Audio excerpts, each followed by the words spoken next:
Squirrel Me Timbers by Louise Pigott. Deep in the forest and high in the trees lived a squirrel named Sammy who dreamed of the seas. His belly was round and his fur, it was red, and he was a pirate. At least that's what he said. "Ahoy, mateys!" cried Sammy, light on his toes. "Today's an adventure. Have you had one of those? Come now, me hearties, we'll have us some fun. You'd better keep up with me as I run." Sammy dashed on and to his surprise found a treasure map lying right there on the ground. "Treasure," yelled Sammy, "hidden far away. Hundreds of nuts, I need them today. I must hunt down this secret squirrel plot. Always remember, X marks the spot." Sammy was daring and full of great skill, so like a ball from a cannon he shot down the hill. But hidden by darkness were thick spiky thistles. "Youch!" Sammy shouted, "my bum's full of bristles.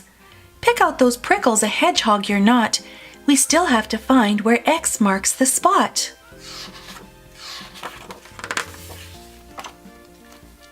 Now deep in the dark there lurked something scary. Swish, snap, splash! Sammy, be wary. Something in the water began to stir.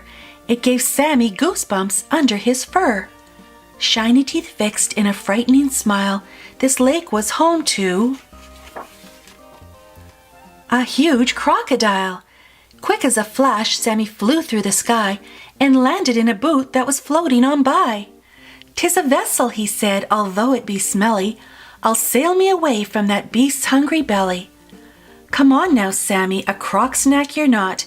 We still have to find where X marks the spot."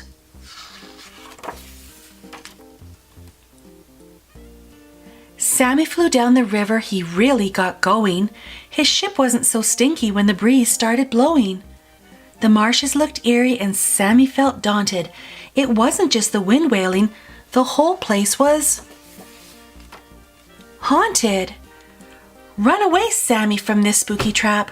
We're nearly at X marks the spot on the map."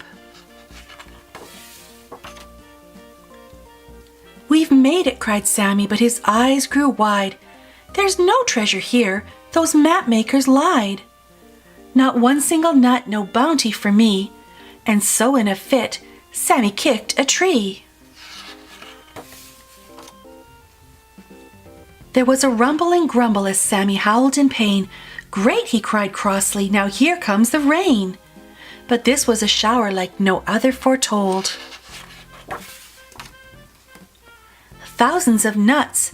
Sammy had struck gold. You see, years ago, away from the seas, some squirrels buried the treasure they'd found from the trees. Their treasure grew tall and now hung overhead. And they too were pirates. At least that's what they said.